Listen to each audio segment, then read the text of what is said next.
Olá, estamos aqui de volta com a segunda aula de hoje. Vamos falar sobre a úlcera péptica agora, abordando aspectos diagnósticos, terapêuticos, clínicos e cirúrgicos. Então, a úlcera péptica é uma doença conhecida por todos, né?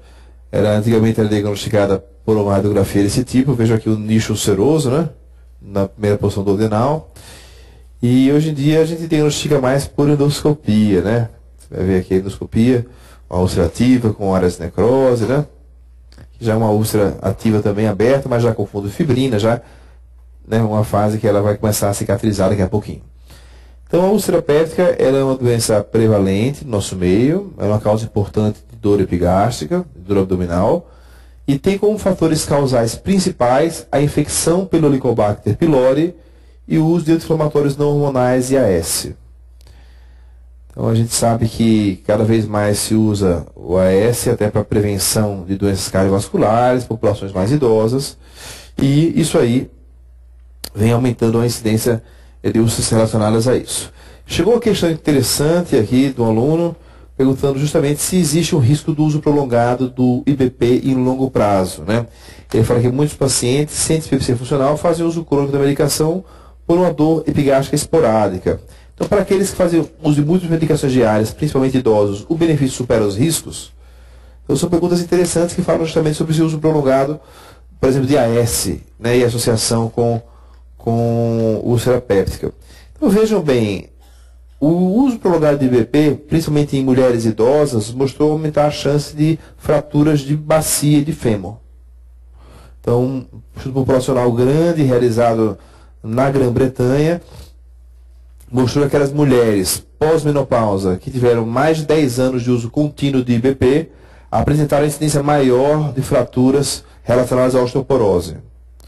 E aí, passando ao estudo da fisiologia, da nutrição, a gente sabe que o cálcio ele é absorvido prioritariamente no duodeno no jejum proximal e que provavelmente o uso do IBP, causando a diminuição da secreção ácida, diminui a absorção do cálcio. Então, além disso, a gente tem um aumento da incidência de diarreia por Clostridium. Então, a colite pseudomembranosa, principalmente idosos, vai sendo uma causa comum de diarreia. Então, o paciente toma o IBP, perde aquela barreira de defesa contra os micro-organismos do meio ambiente, que é a secreção ácida do estômago, e passa a ter o trato digestivo colonizado por outras bactérias diferentes. Então, existe sim problemas com o uso prolongado dos IBPs. O maior de todos os problemas que se aventava quando foi lançada essa droga, o omeprazol, que é a droga padrão da categoria, seria um aumento crônico do nível basal de gastrina que levasse, pela hipergastrinemia constante, a um aumento na incidência de câncer de estômago. Isso não se mostrou na prática clínica. Isso não ocorre. Mas existem outros problemas relacionados à microbiota intestinal e à absorção de alguns micronutrientes. Então, como toda droga, você não deve usar em longo prazo indiscriminadamente. Então, assim como você tem a indicação de erradicação do Helicobacter pylori para pacientes que vão tomar anti-inflamatórios ou com risco de úlcera, eventualmente, nos pacientes com maior risco, você pode dar o IBP. Mas o uso indiscriminado para prevenção não é preconizado, não. E traz malefícios, sim. Ok? Então, essas duas são as principais causas, o Helicobacter e o AS. Vejam que as duas elas não agem aumentando a secreção acetopéptica, mas diminuindo os fatores de proteção da mucosa. Outras causas de úlcera péptica, o cigarro. Então, se o paciente fuma, ele deve parar de fumar. Antes da era de cimetidina, o tratamento que tinha para úlcera era o paciente ficar deitado em repouso. Então, o estresse físico, o estresse mental, né, e o cigarro. Então, parava de fumar e ficava deitado numa cama, cicatrizava a úlcera. Eu tinha essa indicação de tratamento, antigamente, quando você não tinha drogas potentes. Hoje em dia não se faz mais isso. Mas o cigarro ele aumenta a chance da isquemia de mucosa, aumenta a chance de lesão gástrica por diminuição dos fatores de proteção. A hipersecreção, né? Estase gástrica, pacientes com suboclusão intestinal ou gástrica, a estase ali favorece também a úlcera péptica, né? O refluxo do duodenogastro e do duodenogastro esofágico está implicado na gênese de metaplasia intestinal no esôfago de Barth, está implicado na gênese de metaplasia intestinal no estômago, colonização por Helicobacter pylori e úlcera péptica. Então, esse refluxo duodenogástrico é um fator importante também.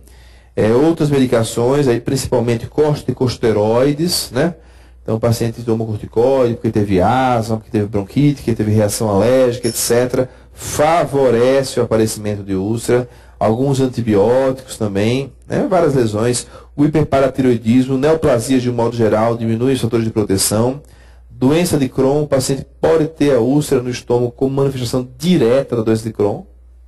Eu lembro de um paciente que eu tratei com Crohn que ele tinha tido 2 úlceras pépticas perfuradas.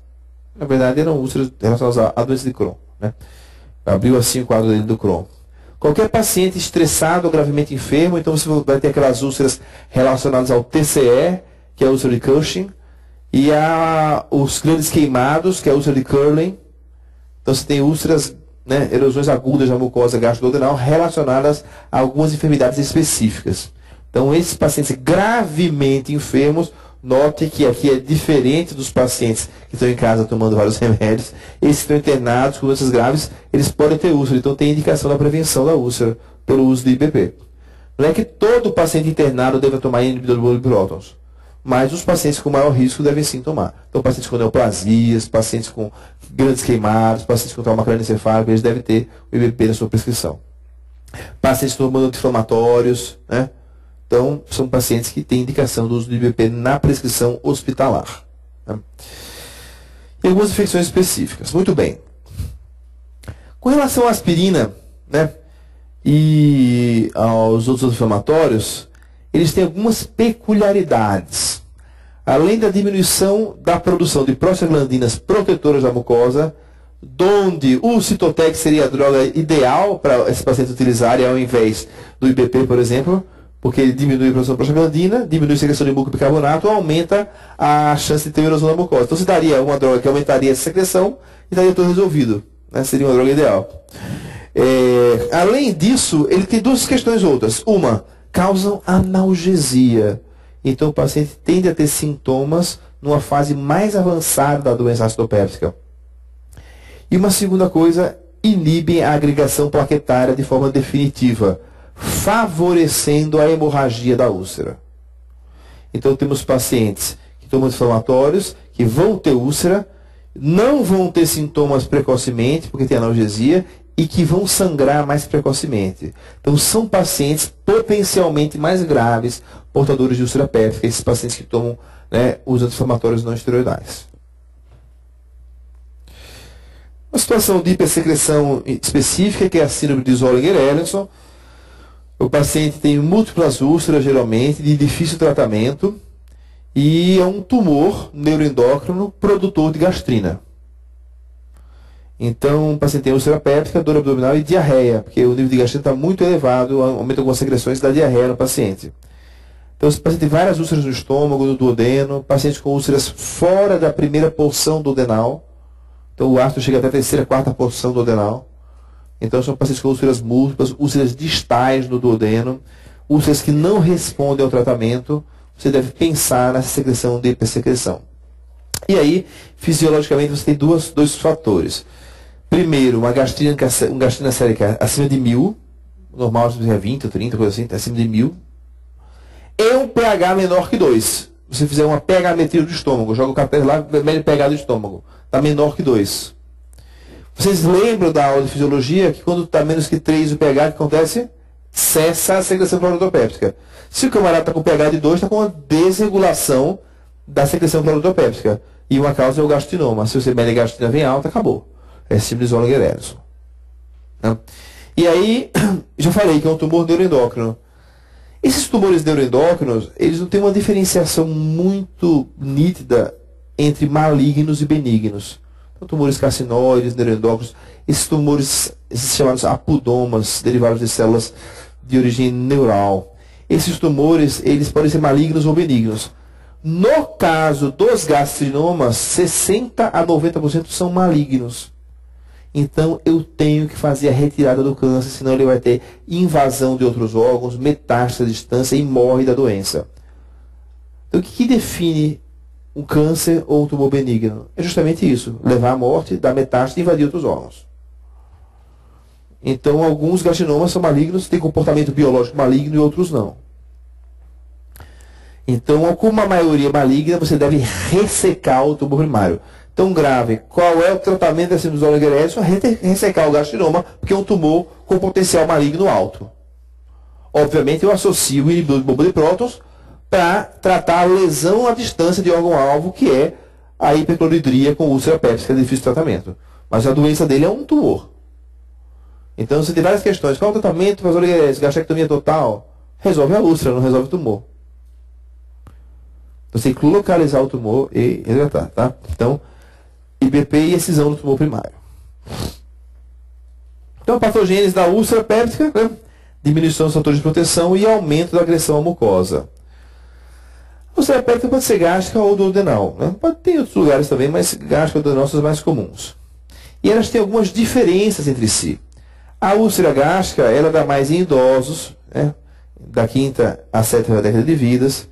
Ela ocorre de forma igual entre homem e mulher e está mais relacionado assim à hipocloridria, porque o paciente mais idoso tem menos secreção cloridopéptica do que o paciente mais jovem, né? Elas são mais proximais, né, no estômago também, nos idosos, né, do que nos jovens. Os jovens elas são mais distais no estômago quando acontecem. E com o passar do tempo vem diminuindo a taxa de perfuração. O paciente pode ser assintomático, ter epigastralgia, que piora com a alimentação. Então, todos os critérios de disfasia. Epigastralgia que piora ou que melhora com a alimentação, né? Mas, normalmente, na úlcera gástrica, piora com a alimentação, né? Perda de peso. Então, vejo como sobrepõe-se ao quadro clínico do câncer de estômago. Se eu pegar esses sintomas aqui e jogar um slide igualzinho, tá aqui, câncer de estômago, o slide cola, não cola? Perda de peso, epigastralgia, vômitos, náusea. Então não tem como diferenciar muito pela clínica a úlcera gástrica do câncer de estômago, principalmente pela população que ela atinge, que é a população de idade mais avançada. Então esse diagnóstico diferencial entre úlcera gástrica benigna e maligna é muito importante. Anorexia, vômitos, etc. Tem uma classificação antiga que era muito importante na era do tratamento cirúrgico da úlcera péptica, que vez por outra cai em prova de residência, mas nem é utilizada muito hoje em dia. Então, mas eu coloco para vocês teriam uma referência para estudar, tá? Tem algumas questões que abordam isso aí. Então, a úlcera do estômago péptica, ela era classificada de 4 tipos. Então, tipos 1 e 4, vejam, úlcera gástrica primária do antro proximal, parte superior do antro, pequena curvatura, até quase no meio do estômago, entre os angulares ali. E aqui 4, estômago proximal e cárdia. Essas duas úlceras não estão relacionadas à hipercloridria, dão mais em idosos. As úlceras tipo 2 e tipo 3, ó, a tipo 2 é quando tem úlcera gástrica e duodenal. E a tipo 3 é a pré-pilórica, que pode ou não estar associada ao duodenal. Então é aquela do final do estômago 2 e 3. A 2 quando tem o duodenal, a 3 é a pré-pilórica. E a do começo do estômago é a 4, sendo que a tipo 1 é a úlcera do antro proximal, a pequena curvatura. Então isso aí era importante você fazer, se fazia uma antrectomia alargada, que tipo de cirurgia fazer para a úlcera, mais vagotomia, tinha essas importâncias aí. Hoje em dia não é tão importante, mas às vezes cai em prova de residência.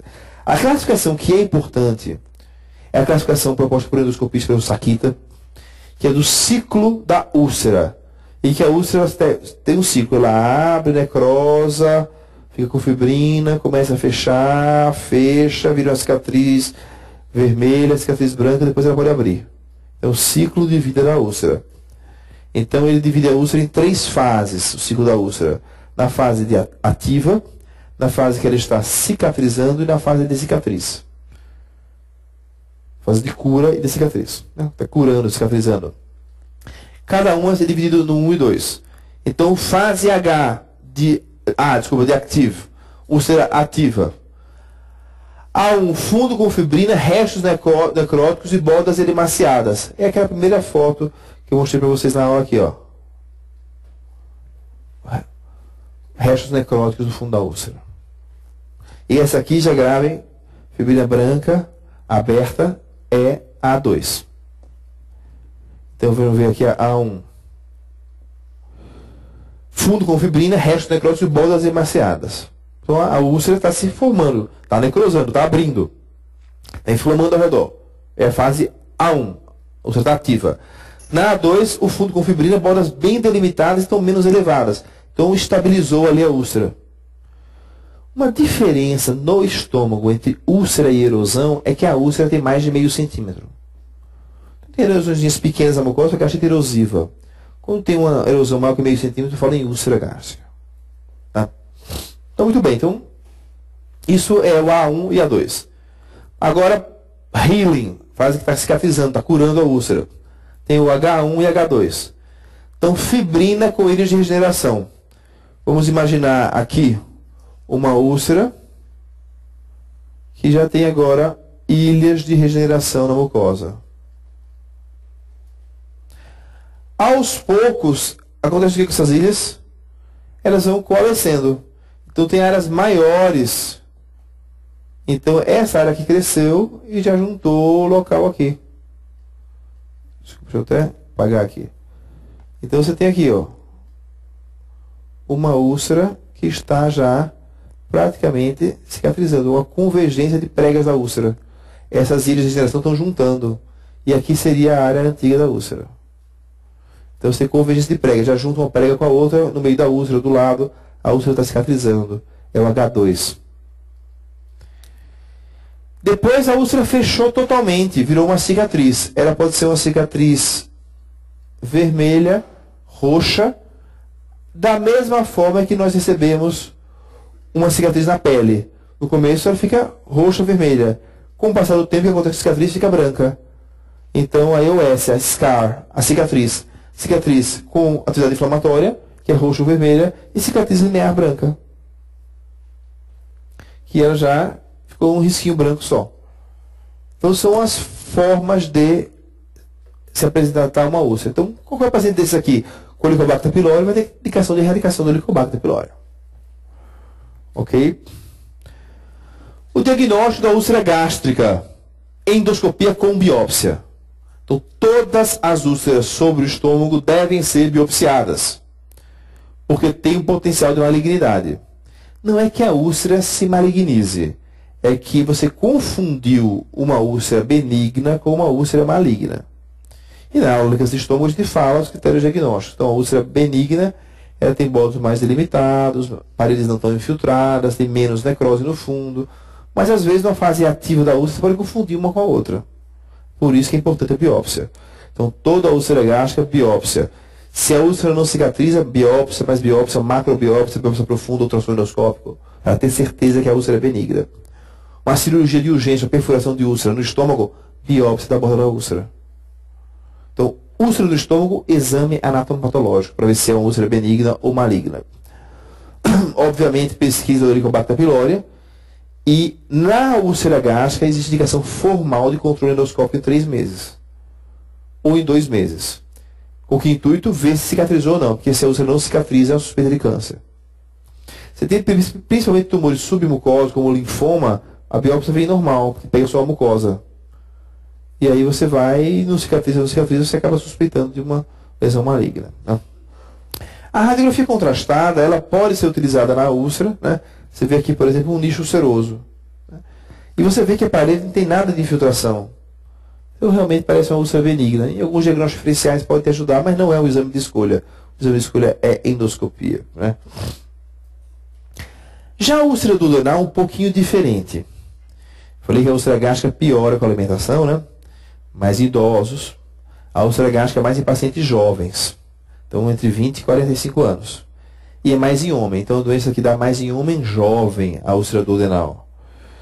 E a localização é no bulbo duodenal, na primeira porção. Né? A incidência vem decrescendo da úlcera duodenal. É mais comum em estado de hiperacidez, mas também está mais relacionada à secreção de bicarbonato e muco diminuída. Você pode ter ilhas de metaplasia gástrica no duodeno. Aí a metaplasia gástrica está relacionada à hiperacidez e a metaplasia intestinal no estômago ao refluxo duodenogástrico. Aí vai estar a metaplasia. E aí a colonização pelo Helicobacter pylori nessas ilhas de metaplasia gástrica é um fator de risco importante. Destruindo a camada de proteção. Né? O paciente tem duodenite e tem a úlcera. Então vocês vejam aqui o arco duodenal na radiografia contrastada com o nicho ulceroso da primeira porção. Retira o contraste. E aqui uma endoscopia do duodeno com uma úlcera ativa com restos necróticos. Né? Que é uma úlcera, né, A1. Quadro clínico epigastralgia, vai entrar na dispepsia da mesma forma, né? Melhora com a alimentação ulcerodenal, a gástrica piora com a alimentação. E tem um sintoma característico da ulcerodenal, que é o clock.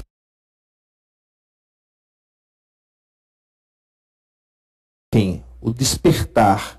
O paciente é despertado pela dor no meio da noite. Então ele está, à noite acorda, ó, a dor me acordou, foi acordado pela dor. Aí ele vai comer alguma coisa, melhora. Isso é característico de úlcera duodenal, né? A úlcera duodenal, ela pode ser na parede posterior do duodeno. E na parede posterior, mesmo que ela vá aumentando e penetrando, às vezes ela não perfura.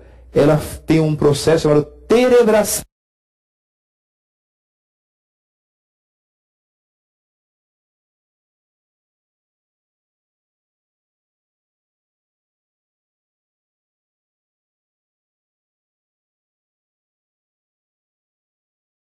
Acomete toda a parede do duodeno e chega ao retroperitônio. Ou mesmo uma dor irradiada para as costas, com o duodenal, pode acontecer isso aí. Então pode ter a terebração, que seria uma de perfurar na cavidade livre, como o duodeno está grudado no retroperitônio, não tem perfuração, ela terebra na parede posterior. Ou pode ter irradiação para as costas. E os vômitos são comuns também. O tratamento da úlcera duodenal ou gástrica é o mesmo, não depende de ser duodenal ou gástrica, né? A diferença é mais critério de você achar que é uma ou outra, o tratamento é igual, o diagnóstico é por endoscopia. Então, essa diferenciação que era muito cobrada em concursos médicos, não tem realmente, assim, uma importância tão grande, gente. Tá? Então, tratamento clínico, a dieta, basicamente irritantes. Notem que eu deixei essas letras menores, né? Essas aqui maiores, foi de propósito. Então, antigamente, o foco do tratamento era qual? Era a dieta. Por quê? Porque a medicação era ruim, era fraca, não funcionava bem. Hoje em dia o foco é a medicação, que funciona muito bem. Então antes era repouso, evitar estresse, a dieta baixa e irritativos de estômago, como a bebida alcoólica, refrigerantes, bebidas gasificadas, cafeína, alimentos muito condimentados, apimentados, alimentos muito ácidos, sozinhos, fora da refeição. Então evitar tudo isso aí. Continua sendo assim. Uma dieta fracionada, né? O paciente tem empachamento, tem dor, então dieta fracionada, pobre em irritantes gástricos. O leite, né? Antes de deixar o leite proscrito, contraindicar o leite por causa do efeito rebote. Hoje em dia você pode tomar leite desde que seja durante as refeições, né? E os inibidores da bomba de prótons.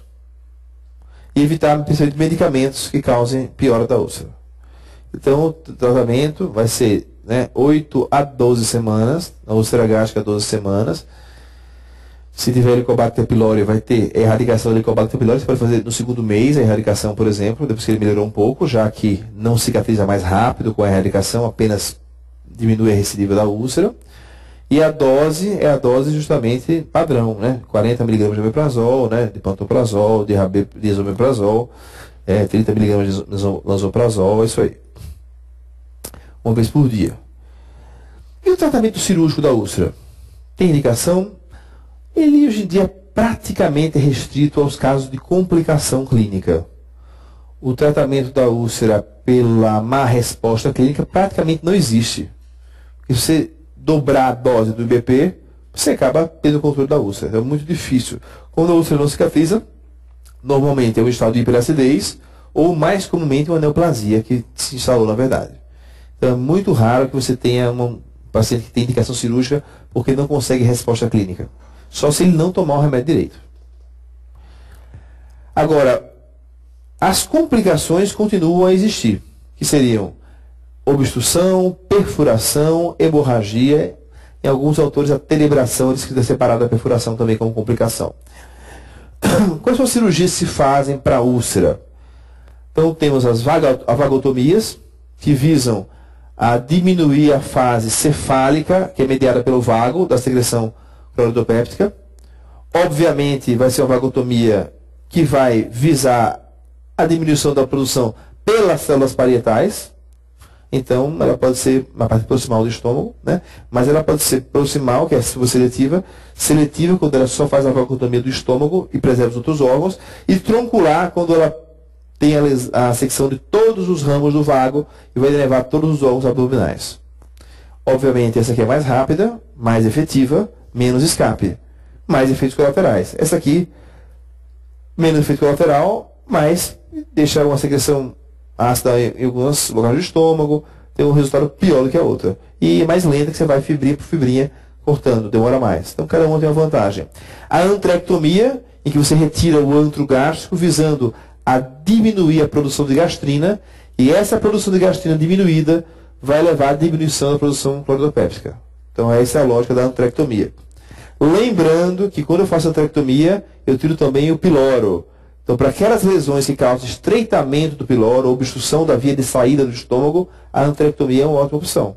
Porque eu retiro a parte estreitada do estômago. E depois que é feita a cirurgia, se for feita a ressecção, você pode reconstruir a BioRoute1, que é ligar a parte proximal do estômago com o duodeno, é a forma mais fisiológica de reconstrução do trânsito gástrico, em que todos os alimentos continuam a passar pelo duodeno e pelo jejum proximal, fazendo com que eles possam ser absorvidos de forma adequada. Também causa um pouco de refluxo, porque você perde o piloro, mas menos refluxo do que outras reconstruções. BioRoute 2, em que você sepulta o corpo do duodeno e faz uma anastomose gastrojejunal terminolateral, ou seja, toda a secreção hepatobilio-pancreática cai no estômago antes de ir para o resto do intestino. Vai dar muito refluxo alcalino e algumas complicações que a gente vai discutir em longo prazo. Ou Y de Roux, em que você, para evitar que essa secreção caia no estômago, você secciona o delgado e faz a anastomose gastrojejunal e a anastomose jejunal embaixo, para que essa secreção do fígado e do pâncreas não passe no estômago. Aqui temos as vagotomias. Então a parte vermelha é a parte proximal do estômago, a parte amarela é a parte distal. Então, vagotomia troncular, os troncos anterior e posterior, que é o tronco esquerdo e direito do vago, são seccionados. Você tem a denervação do intestino delgado, a denervação do fígado, pode dar diarreia crônica, pode dar cololitíase, algumas complicações motoras. Você tem a vagotomia seletiva, em que apenas os ramos que vão diretamente para o estômago são seccionados. Você tem, além do bloqueio da secreção, também uma alteração da motilidade do estômago mediada pelo nervo vago. Então a função da bomba antropilórica também será comprometida e vai dar geralmente um espasmo do piloro, diminuindo o esvaziamento do estômago com gastroparesia. E a superseletiva ou vagotomia de células parietais, em que você pega raminho por raminho e secciona só na parte proximal, mantendo a pata de corvo, que é a inervação da bomba antropilórica. Essa é a mais fisiológica, você perde um pouco a acomodação, pode ter um esvaziamento gástrico acelerado, por exemplo, e você pode ter um escape com produção de célula de ácido, então tem uma recidiva de 10 a 15% da úlcera também. Então são cirurgias eletivas que cada vez menos são indicadas, porque a gente não indica mais cirurgia de forma eletiva, mais na urgência, na complicação. Então, se tiver uma úlcera perfurada, fizer uma vagotomia num paciente gravemente enfermo, com peritonite, choque séptico, por exemplo, eu vou querer um procedimento mais rápido. Às vezes eu vou e faço uma vagotomia troncular, que é mais rápido. Então, são cirurgias que existem, tem que saber o porquê delas existirem, né? Na antrectomia, retirada do antro gástrico aqui. Complicações. Perfuração, hemorragia e obstrução. A perfuração da úlcera péptica, ela acontece frequentemente em pacientes que estão hospitalizados com úlcera péptica. Então, fatores de risco, pacientes imunossuprimidos, com câncer, quimioterapia, HIV descontrolado, pacientes idosos, pacientes com DPOC, pacientes grandes queimados, né? Então, são os fatores de risco, né? O quadro clínico é uma dor abdominal abrupta de forte intensidade. O paciente pode ter, antes dessa dor abrupta, ser precedida de uma dispepsia, uma dor epigástrica crônica, ou não. Lembre que eu falei que os anti-inflamatórios, eles são fator de risco, às vezes mascaram a dor. O paciente não sente dor epigástrica, e às vezes ele sente. A maioria das vezes sente. Então, vinha com a dor epigástrica, de repente, uma dor abdominal súbita. Uma dor abdominal súbita muito intensa, que faz que ele procure o hospital precocemente, porque você tem extravasamento da secreção ácida ou do duodenal no peritônio. Então, inicialmente, o quadro é de uma peritonite química. o paciente tem a contração involuntária da musculatura abdominal toda, mantendo o abdômen retesado, o chamado abdômen em tábua. Você não consegue deprimir a musculatura abdominal. Você tem abdômen em tábua, e depois tem esse abdômen em tábua, né? Você vai examinar o paciente, ele tem defesa involuntária, ele pode ter dor de descompressão, se conseguir comprimir um pouco, e ele tem o sinal de Joubert. Muito importante se pesquisar em todos os pacientes com dor abdominal súbita, que é o timpanismo na área hepática, onde a percussão, o normal é a maciçez. Porque ele está com timpanismo, porque tem gás livre no interior do abdômen. Então, timpanismo na área hepática é sinal de Joubert. Suspeitando-se de um abdômen perfurativo desse tipo, né, o exemplo clássico padrão do abdômen perfurativo é a úlcera péptica perfurada. Você deve indicar uma radiografia de abdômen em 3 posições. O paciente faz raio-x de tórax ou de cúpulas em pé, para que você veja o gás livre abaixo do diafragma. Raio-x em pé e deitado do abdômen. Então, o principal raio-x de tórax em pé. Você vai ver isso aqui, né? Esperado é que você não veja gás livre, então tem o fígado aqui, tem o diafragma e tem gás livre abaixo do diafragma, um sinal de pneumo peritônio. Esse sinal radiológico vai ser encontrado em 70 a 75% dos pacientes com úlcera péptica perfurada. Então, 25 a 30% não tem pneumo peritônio ao raio-x. Mas você suspeitou de abdômen perfurativo por úlcera. Qual a sua conduta? Tomografia de abdômen. Aí a tomografia vai ver os casos todos de pneumo peritônio. Às vezes está bloqueado, não tem muito gás, tal. Você vai ver na tomografia. Ah, mas eu não tenho tomografia, a tomografia é difícil. Existe uma maneira de você sensibilizar, você passar uma sonda nasogástrica, insuflar um monte de gás no estômago até o paciente não aguentar mais. Aí quando você injeta um monte de gás no estômago, distende, sai mais gás e sensibiliza.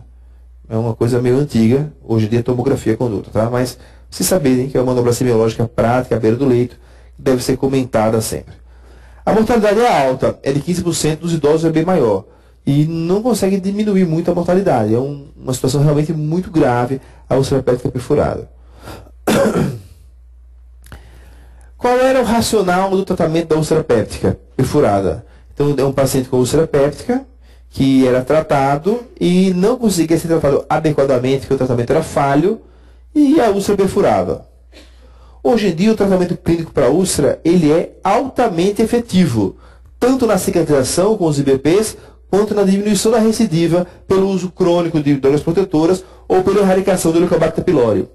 Então, eu não tenho indicação de cirurgia por má resposta clínica. Então, eu vou ter uma boa resposta clínica do paciente. O que eu posso fazer com esse paciente? Em vez de tratar a doença de base, que é a doença ulcerosa, eu trato exclusivamente a perfuração do paciente. Então, a minha lógica nos dias de hoje é tratar a perfuração. Se pegar alguns livros mais antigos, alguns cirurgiões mais antigos, vocês vão ter a lógica de tratar a doença péptica. Então, como é que eu trato a doença péptica? Antrectomia, com vagotomias, são as cirurgias que se fazem. Como é que eu trato a perfuração? Sutura direta da úlcera, PET de aumento, pode ser feito pela laparoscopia. Então, a situação de alta mortalidade, se eu faço uma cirurgia mais abreviada, mais rápida, eu diminuo o impacto desse paciente do trauma cirúrgico. Então, eu entro lá, vou tudo para a laparoscopia, aspiro toda a contaminação, fecho a úlcera com pontos ou com o PET de aumento, deixo o paciente com sonda nasogástrica, entro com antibiótico, né, e faço tratamento clínico para a úlcera. Então, é hoje em dia a lógica do tratamento da perfuração da úlcera. Por quê? Porque eu tenho segurança no meu tratamento clínico nos dias de hoje. Então, sutura primária, PET de aumento, a via laparoscópica é utilizada quando o paciente não tem instabilidade cardiovascular. Sempre que estiver chocado, hipotenso, é contraindicado a laparoscopia. Em abdômen agudo, no trauma, onde quer que seja. Muito bem. Se eu quiser fazer uma cirurgia definitiva para esse paciente por alguma razão, sempre a cirurgia com menor índice de recidiva é antrectomia mais vagotomia. Porque aí você tira todos os problemas. Que vagotomia? Vagotomia troncular é a que tem menos índice de recidiva, ou vagotomia proximal. Não precisa ser super seletiva. Por que não precisa ser super seletiva? Porque eu vou tirar o antro, então eu tiro o antro e corto o vago que vai para o estômago, para o resto do estômago. Eu vou ter já uma anastomose gastroregional que vai impedir que tenha espasmo do piloro. Vou tirar o piloro. Então, qual é a cirurgia que tem menos índice de recidiva para úlcera péptica? Antrectomia mais vagotomia. É a cirurgia. Porque é mais radical. É que tem mais complicações pós-operatórias, mas é mais radical. Então, se eu quiser fazer, por algum motivo, é essa cirurgia. Mas o normal, laparoscopia, sutura primária ou PET de aumento para ocluir a úlcera. Se for úlcera gástrica, sempre biópsia. Se eu vejo uma úlcera meio feia, meio estranha, acho que é um câncer, eu faço pelo menos uma antrectomia. A perfuração é a complicação mais letal, mas não é a mais comum. A complicação mais comum da úlcera péptica é a hemorragia digestiva alta. É 4 vezes mais comum que a perfuração e tem uma incidência um pouco maior nos pacientes com grupo sanguíneo O. Fatores de risco, novamente, pacientes gravemente enfermos, uso de anti-inflamatórios e corticoides. Então, são os pacientes com maior risco de complicação. Né? Qual é o quadro clínico? Hemorragia digestiva alta, seja hematêmese ou melena. O paciente com história de doença péptica prévia e o paciente chocado, né? Aí você já fechou que é uma provável hemorragia por úlcera, né? Tratamento da hemorragia. Vocês têm aula de hemorragia digestiva. Então, acesso venoso, expansão volêmica, etc. Se a hemorragia for por hipertensão portal, se usam os análogos da somatostatina. Hemorragia por úlcera não se usam análogos da somatostatina. Não tem benefício. Então, acesso venoso, expansão volêmica, inibidor de bomba de prótons na entrada. Uma coisa que pode ser utilizada eventualmente, né, no paciente com úlcera péptica sangrante é um procinético endovenoso, tipo eritromicina endovenosa. Né? Então são 3, geralmente você vai utilizar 3 mg por quilo e faz em bolos. Aí ele tem uma aceleração do esvaziamento do estômago, consegue limpar mais rápido para a realização de endoscopia. Okay? E aí você vai fazer endoscopia diagnóstica ou terapêutica. Se o paciente tiver sinais de choque, o mais precocemente possível a endoscopia.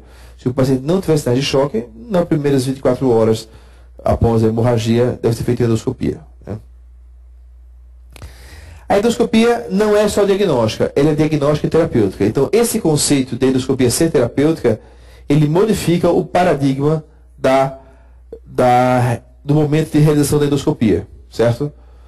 Então, ele vai modificar para você tentar fazer mais precoce que você quer tratar esse paciente.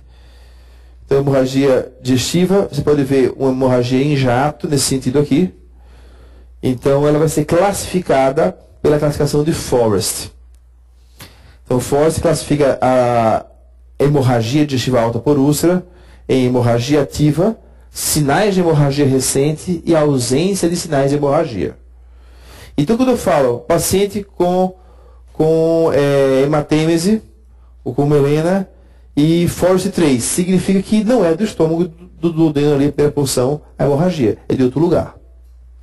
Ok? Ou que o paciente simulou, mas não é dali que está sangrando. Então, hemorragia ativa, hemorragia em jato, 1A, 1B, hemorragia em babação ou em porejamento. Hemorragia em porejamento, em babação. Esse paciente vai ter esses 2 tipos de hemorragia. Hemorragia recente, 2A, B e C. 2A, o vaso visível no interior da úlcera. Isso é muito comum na úlcera duodenal. Se vocês se relembrarem da anatomia, a primeira porção do duodeno, ela tem, passando por trás dela, a artéria gastroduodenal. Você tem tronco celíaco, artéria hepática comum. Aí depois a artéria gastroduodenal sai, passa por trás do duodeno e vai dar a artéria gastroepipróica esquerda, dentre as artérias pancreato-duodenais anteriores e posteriores também. Então essa artéria gastroduodenal, ela é uma artéria que vai passar por trás da primeira porção. Se a úlcera é da pele posterior da primeira porção, ela deixa essa artéria visível, vai fazer com que esse paciente tenha hemorragia digestiva ali de grave intensidade, porque é uma artéria de grosso calibre. Então, o vaso visível da primeira porção do duodeno sempre é a artéria gastroduodenal. Mas você pode ter o ramo da gástrica esquerda ou qualquer vaso visível no interior de uma úlcera. É uma chance alta, de 40% de ressangramento. O ideal é colocar um clipe nesse vaso, para endoscopia. Você pode ter uma úlcera com coágulo na base. Coágulo na úlcera. Então, foi dali que sangrou. Sangrou e coagulou agora. Então, não está com sangramento ativo, mas tem sinal de sangramento recente. E o 2C, você tem hematina no estômago. Mas você não tem nem coágulo, nem vaso visível. é o que tem menos chance de ressangramento. E o 3, sem hemorragia, sem sinal de sangramento. Então, classificação de Forrest. Sangramento digestivo. Forrest 1, sangramento ativo. 2, sinais de sangramento recente. 3, sem sangramento. 1, sangramento em jato. 1A, embabação. 1B. Forrest 2, primeira, maior chance de ressangramento, vaso visível. 2B, coágula base. E o 2C, desculpa, a hematina na região. Ok? Então, o paciente sangrou. Qual é a conduta? Expansão volêmica, inibidor de bomba de prótons, se for preciso, procinéticos endovenosos, endoscopia terapêutica e diagnóstica. Consegui hemostasiar, ótimo. Não consegui hemostasiar por endoscopia, qual vai ser a conduta? Cirurgia. Se eu consigo hemostasiar, esse paciente tem hemorragia digestiva, deve ser internado no hospital. Se tiver instabilidade, internado na UTI. E esse paciente tem um ressangramento, antigamente seria cirurgia a conduta, hoje em dia não, é a segunda opção endoscópica. Se você tiver disponível um método terapêutico diferente do primeiro. A preferência de meio hemostático durante a hemorragia é meio hemostático mecânico. Então, na hemorragia por varizes, ligadura elástica. Na hemorragia por úlcera, clipe. Hemoclipe. Então são essas coisas que são importantes para você colocar. Então você coloca isso aqui, faz a hemostasia e você consegue fazer a hemostasia. Então, se você não tem, olha, eu fiz o esclerose com adrenalina, fiz o esclerose com algum tipo de substância, e aí eu não tenho método mecânico, ele ressangra, você vai acabar indicando cirurgia. Então depende um pouco do seu serviço de endoscopia, se você vai indicar uma nova endoscopia no ressangramento, ou você vai indicar cirurgia, né? No paciente que tem indicação de cirurgia, qual é o racional? Mesma coisa da perfuração. Eu ter um tipo de controle da hemorragia e não o controle da doença acidopépica definitiva, tá? Então você tem, né? Tem que ser mais liberal na indicação nos pacientes com menos reserva fisiológica por ressangramento. Pacientes idosos, com doenças graves, os pacientes com úlcera gástrica têm uma maior chance de ser um câncer, uma lesão que precisa de cirurgia do que o duodenal, né? Então, na úlcera gástrica, sutura, mas precedida de biópsia ou ressecção da úlcera.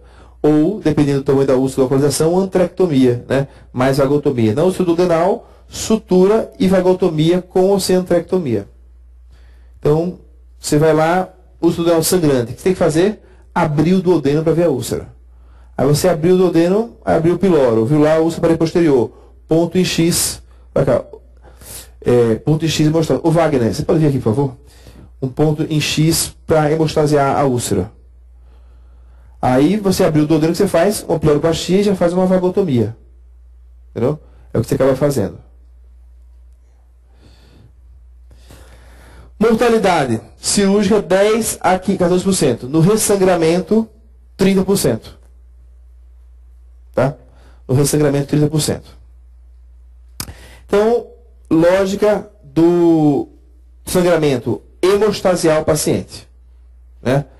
Lógica da perfuração, tratar a perfuração. Mesma coisa. Pega para mim aqui, acho que do hospital estão me ligando alguma coisa. Da Ricardo, estou em aula, daqui a 15 minutos eu falo. Muito bem. E a obstrução? A obstrução é uma situação mais crônica. Não é um sangramento, a perfuração, não é uma situação do pronto-socorro. É uma situação em que o paciente vai vomitando. Ele tem uma úlcera, a úlcera atinge a camada muscular do duodeno, no que ele atinge a camada muscular, estenosa. Depois abre outra úlcera, dá edema. Então vai fechando o piloro ou o antro. É sempre a posição distal do estômago que fecha. Aí o paciente come, tem aquele empachamento e vômitos alimentares tardios. O estômago inicialmente vai dilatando, ou o paciente começa a perder peso. Se você fizer o exame físico do paciente, você vê o paciente deitado, uma onda de contração do lado esquerdo para o lado direito, de proximal para distal, que são as ondas de Kussmaul, vistas no exame físico do paciente muito magro com a úlcera estenosante. Então, ondas de Kussmaul. Então, é uma possibilidade isso aí. Aí, você tem que lembrar que, além do componente fibrótico da cicatriz da úlcera, você também tem um componente de edema. E esse componente de edema justifica o porquê do paciente melhorar da obstrução com o tratamento clínico. Então você passa a sonda nasogástrica, drena o estômago, entra com o bombo de prótons, daqui a pouco o paciente tem uma drenagem menor pela sonda, começa a passar. Mas como passou se era fibrose? Era fibrose, mas tinha um componente de edema também. Então, às vezes, com tratamento clínico, passagem de sonda nasogástrica, inibido do bombo de prótons em altas doses, você consegue melhorar e depois fazer endoscopia. Lembre-se que pelo fato de estenosar, estreitar, de infiltrar a camada muscular, pode ser um câncer de estômago. Então é importante biópsia, diagnóstico endoscópico, né? Biópsia, diagnóstico patológico. Às vezes você fica na dúvida e faz um ED para ver o grau de infiltração. Às vezes você faz um ultrassom endoscópico. Às vezes você faz uma macrobiópsia mais profunda, né? Para você ter certeza que não é câncer. Aí, ter certeza que não é câncer, opções que você tem. Passar o endoscópio e dilatar, fazer dilatação endoscópica, ou fazer uma antrectomia com cirurgia. Então, a cirurgia de antrectomia é que é indicada. A antrectomia com vagotomia você acaba fazendo sempre. Eu vi uns 4 casos de obstrução pilórica. Dos 4, 2 eram úlcera, 2 eram câncer. Caso de obstrução pilórica internado como úlcera, com endoscopia com biópsia negativa. 2 que deram biópsia negativa tinham biópsia, um tinha tomografia, o outro tinha ultrassom endoscópico. E tinha macrobiópsia nos 2, biópsia negativa. Cirurgia antrectomia, eu falei, congela o antro e vê se é câncer ou não. Congelou, é câncer. Aí, gastrectomia subtotal, ele faz anerectomia. Então, um diagnóstico diferencial muito difícil. Então, a obstrução ainda é a complicação que a gente indica cirurgia. Só que cada vez se vê menos. Por quê? Porque a melhoria do tratamento clínico impede que o paciente tenha essas úlceras fibrosantes. Então, a maioria dos casos de obstrução pilórica vai ser câncer mesmo, não vai ser úlcera. Esse paciente, quando ele vomita a secreção do piloro para cima, que não tem álcool, ele tem só ácido. Então, ele perde ácido, esse paciente. Então ele vai ter que alteração, né? Ele vai ter uma alcalose. Está errado aqui, viu, gente? É alcalose. Uma alcalose metabólica, né? E normalmente na alcalose metabólica, como é o mecanismo compensatório da alcalose? Vocês que estão estudando isso sempre. Você tem reabsorção de potássio no rim e excreção de hidrogênio. Então o mecanismo de compensação da alcalose no rim. Você excreta potássio e tem hidrogênio de volta. Com isso, a alcalose metabólica sempre é hiperclorêmica, porque você reabsorve o potássio e excreta o ácido. O que acontece nesse paciente aqui? Ele tem perda de potássio, tá? Perda de potássio. E ele tem perda de potássio e tem acidura paradoxal, que tem a eliminação de ácido, né? Por que ele tem a eliminação de ácido? Porque ele precisa, né, repor o potássio. Ele capta o potássio, porque está com o potássio baixo, e excreta ácido. Então, ele tem um distúrbio metabólico confuso. Você vai ver que ele tem a resposta renal ao contrário do que ele devia ser. Isso é guiado pela alteração do potássio, que ele perde muito potássio no vômito. Tá? Então, ele perde ácido e perde potássio no vômito. E com isso aí, ele vai ter alteração compensatória do potássio, dando acidose na urina. Seria, né, o contrário. Ele perde ácido e devia reter ácido, ele expele ácido pela urina. Emagrecimento, hidratação e aquelas ondas de Kussmaul que eu falei para vocês já, né, no exame físico. Diagnóstico por endoscopia com biópsia, mas nessa situação o contrastado ajuda. Por quê? Por exemplo, nesse caso, você vê, o estômago está super dilatado e você tem obstrução abrupta, mas sem infiltração na parede. Parece uma obstrução benigna mesmo.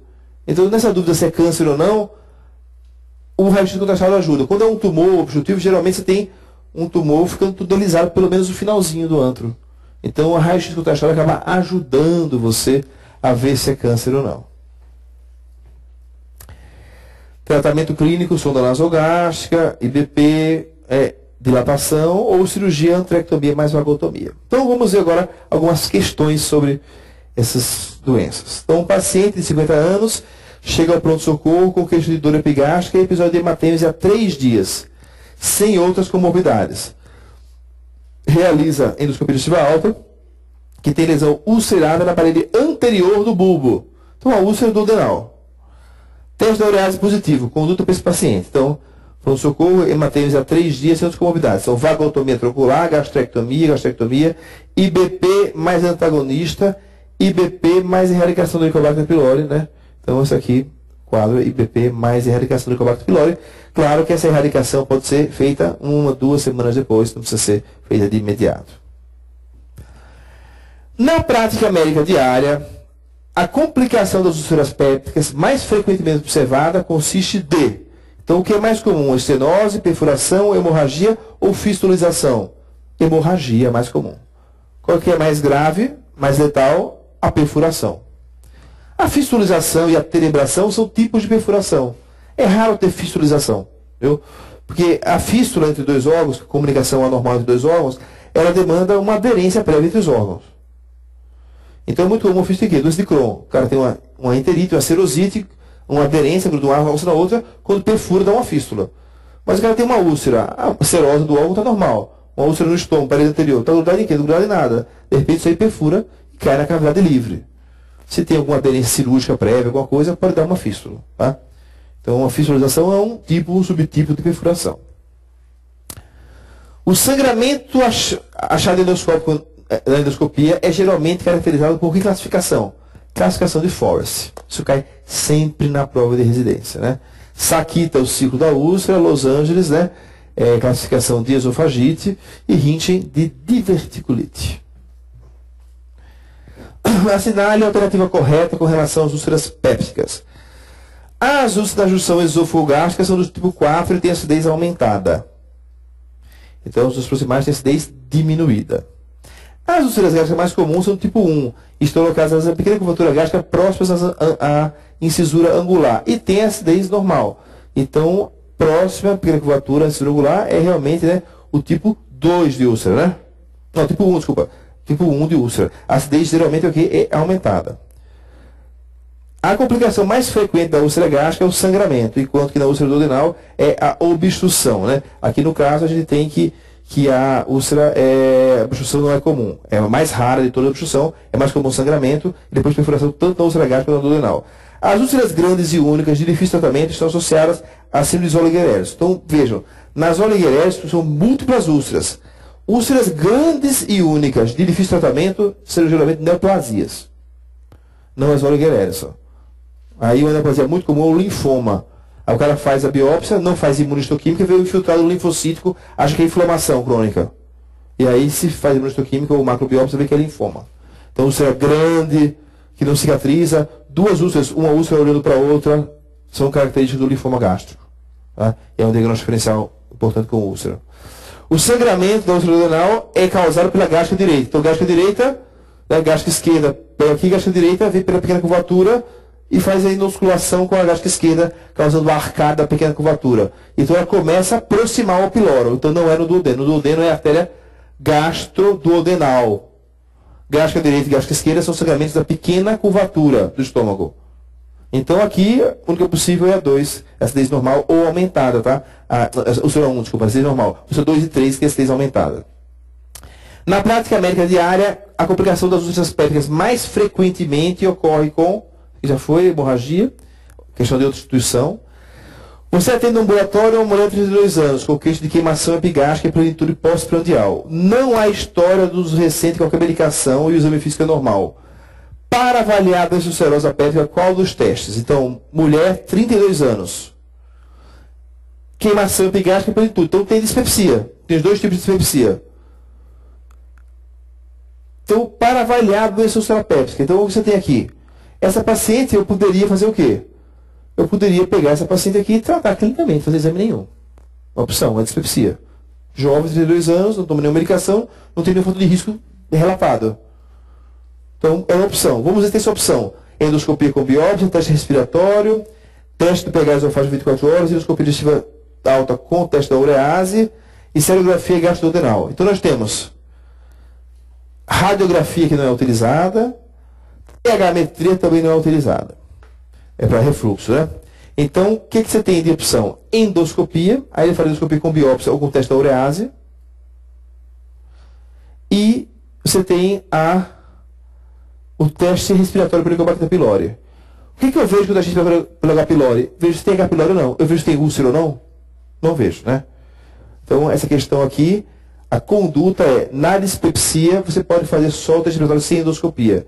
Uma questão que eu acho que é mal redigida, né? Porque ele faz para avaliar doença ulcerosa péptica, né? Qual deve ser utilizado, então seria endoscopia, mas aí você tem 2 endoscopias diferentes. Ele está perguntando, na verdade, assim, paciente com dispepsia, você quer tratar, você quer ver se tem Helicobacter pylori ou não. Então, seria a resposta, conduta nesse caso, tratamento da dispepsia ou pesquisa do H. pylori, se positivo, tratamento do H. pylori, que é o que o guideline atual do H. pylori fala. Dispepsia e H. pylori positivo, tratar. Então, pela sociedade de gastro, tratamento clínico não resolve, aí endoscopia ou pesquisa H. pylori. Então, a questão que teria 3 questões possíveis aqui. Eu acho que, como ele fala em úlcera péptica, seria melhor endoscopia e não teste H. pylori. Né? O H. pylori seria para você ver a questão da infecção e não da úlcera. A respeito de doenças que acometem o estômago, é correto. A conduta terapêutica da Zollinger-Ellison inclui-se controle clínico, certo? Com o IBP. E na falha dessa vagotomia. Gastrectomia parcial ou total não. Controle clínico e retirada do tumor primário. O tumor primário é no estômago? Não. O tumor primário é na cabeça do pâncreas, a maioria das vezes. Então tem o triângulo dos gastrinomas que vai do fígado para a cabeça do pâncreas e para o duodeno. Então geralmente o gastrinoma está nessa região. Mas o mais comum é que seja fora do estômago. Então o tratamento é retirada do gastrinoma e não do estômago. Então não é. A maioria das hemorragias maciças oriundas das úlceras pépticas é causada por erosão da artéria gastrodenal no aparelho posterior do duodeno. Então é a artéria mais calibrosa que geralmente é lesada. É a artéria gastrodenal. Então é a úlcera duodenal, não gástrica, na primeira porção, que é o bulbo, no aparelho posterior. Os tumores gástricos precoces são aqueles que não ultrapassam a camada submucosa, T1, perfeito. E necessariamente não apresentam metástase, não. O conceito de tumor gástrico precoce é o T1 e independentemente de ter ou não metástase. Então está errada essa segunda parte aí. O tratamento dos pacientes com linfoma de Malte, em seu estado mais precoce, compreende, na maioria dos casos, o tratamento do H. pylori, certo? Associado à gastrectomia, não. Só o tratamento do H. pylori. Úlcera com base limpa, corresponde aqui à classificação de Forrest. Então vejam, Forrest é da hemorragia digestiva. Então tem hemorragia ativa? Não. Então não é o 1. Então vai ficar 2 ou 3. Então 3 sem sinal de hemorragia. Né? É o que ele tem aqui. Ele tem vaso visível? Não. Ele tem coágulo na base? Não. Tem hematima? Não. Então não é 2A, não é 2B, não é 2C. Certo? Então 1 seria sangramento ativo, 2 sinais de sangramento recente. Então tem uma úlcera, mas sem sinal de sangramento recente. Sobre as complicações, é correto afirmar que a complicação mais comum é a obstrução. Errado é a hemorragia. No caso da hemorragia, a necessidade de transfusão de 6 ou mais unidades de porcentagem de hemácia é indicação de tratamento cirúrgico. Essa indicação, gente, é a indicação clássica de cirurgia. Todo livro de cirurgia tem isso. Então, o paciente precisa tomar mais de 6 bolsas de sangue, se indica a cirurgia. Hoje em dia, se você tiver uma endoscopia de pronto, você pode tentar uma endoscopia para ele. Né? Mas todo livro, se pegar Seibos, se pegar Schwarz, todos os livros têm essa indicação. Então, 6 unidades de sangue, a cirurgia é mais efetiva, porque a mortalidade é muito alta. A sutura direta é o procedimento de eleição no caso de perfuração duodenal secundária à úlcera péptica. Então, geralmente, a sutura com PET de aumento, não é só a sutura direta, né? O tratamento de eleição nos casos de estenose pré-pylori, que é a vagotomia gástrica proximal, associada à abertura do estômago e dilatação forçada da estenose, não. No caso de estenose pré-pylórica, é antrectomia com vagotomia, tratamento cirúrgico de eleição. A obstrução é a principal causa de morte, não, é a perfuração a principal causa de morte. Um paciente de 40 anos, até então ígido, é acometido por hernia de disco tratado com anti-inflamatórios e corticoides. Após 3 dias, veio com dor epigástrica súbita de 6 horas e é diagnosticada uma úlcera péptica perfurada, sem peritonite difusa. Qual a técnica a ser utilizada? Então tem um cara ígido. Eu sei qual é a causa da perfuração? Sei, anti-inflamatório e corticoide. Então o que eu vou utilizar nesse caso? Eu vou tratar a perfuração com rafia da úlcera, que vagotomia, rafia da úlcera e PET de aumento. Então aqui eu tenho vagotomia e hiperaloplastia, procedimento para úlcera. Rafia da úlcera e vagotomia, procedimento para úlcera. Vagotomia troncular e traquetomia, procedimento para úlcera. E rafia de úlcera e PET de aumento, procedimento para a perfuração apenas. Então o racional nos dias de hoje é tratar a perfuração.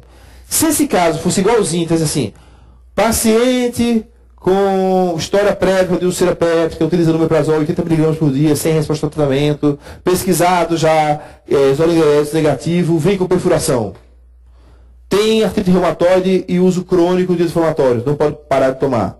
Qual é a conduta? Aí é o tratamento da úlcera. Aí se tivesse período difuso e chocado, seria vagotomia troncular e pleuroplastia, associada à rafia. Se tivesse bem sem peritonite, qual seria? Vagotomia troncular e antrectomia, que é menos recidiva.